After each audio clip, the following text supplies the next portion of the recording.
Find all values of theta in the range 0 less than or equal to theta less than or equal to 360 that satisfy 8 tan squared theta minus 5 sec squared theta equal to 7 plus 4 sec theta.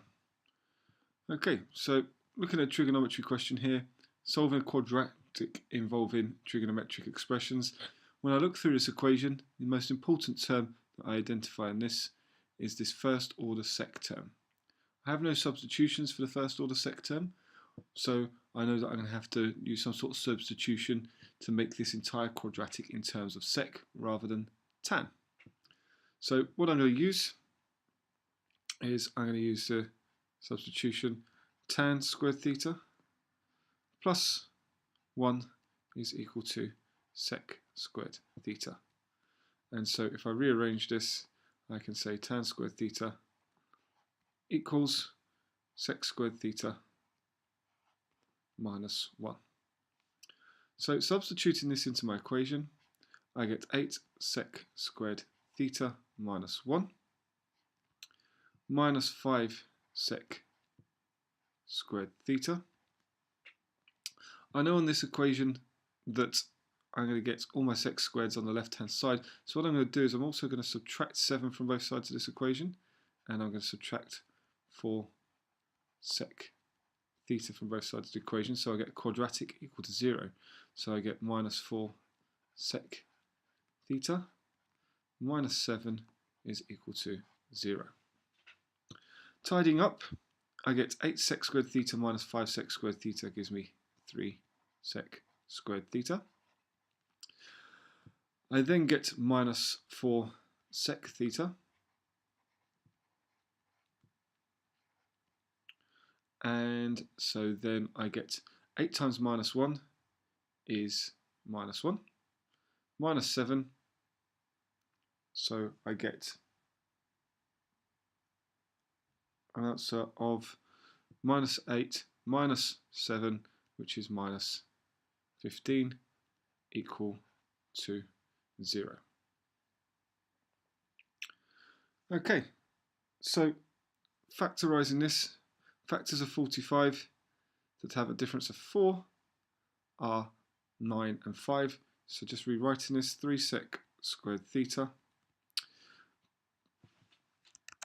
minus 9 sec theta plus 5 sec theta minus 15 equal to 0. So factorising the first couple of terms, 3 sec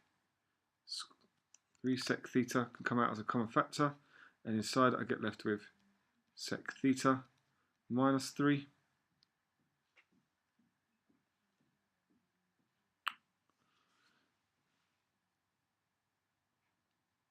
and then from the other term, if I take out 5 as a common factor,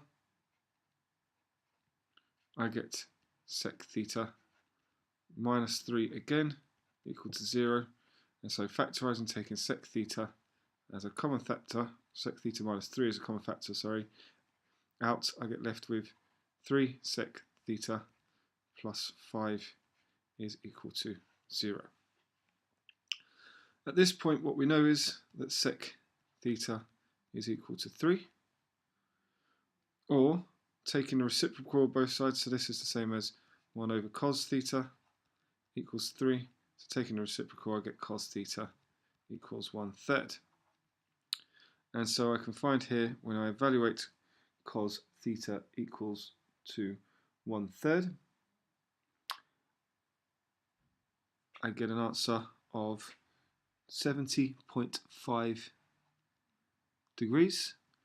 And so my paired solution in the range that we want is 360 minus this, so 360 minus 70.5, which will come out as 289.5. And these are to 1 decimal place. The other bracket gives me the solution. Sec theta equals minus 5 over 3.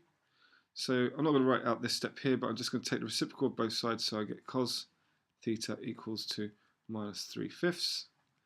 This gives me that theta is going to be equal to, when I evaluate this, I get 126.9 degrees, and then to get the paired solution I just simply subtract that from 360 to get 126.9, and my other solution is then 233.1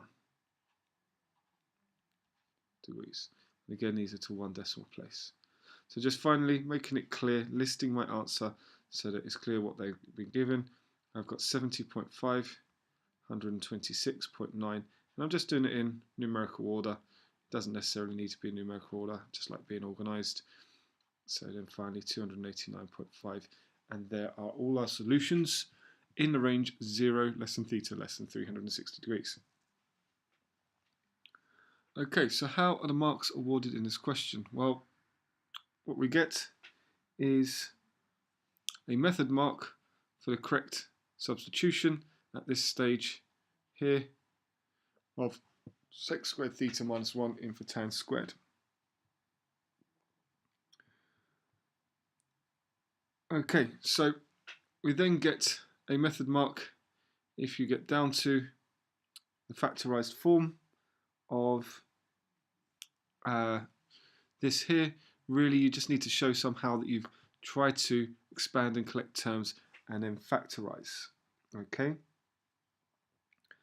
Next, you get an answer mark or an accuracy mark if you have managed to find both cos theta equal to 1/3 and cos theta equal to minus 3/5 correctly. So this gives you one answer mark.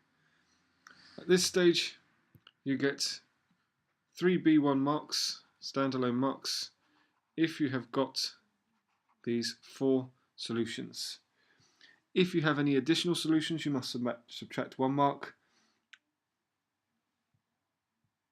for each one that you have in this range, and so you lose a mark as well for each one that you've got wrong. Okay, I hope that all made sense and you understood the explanations.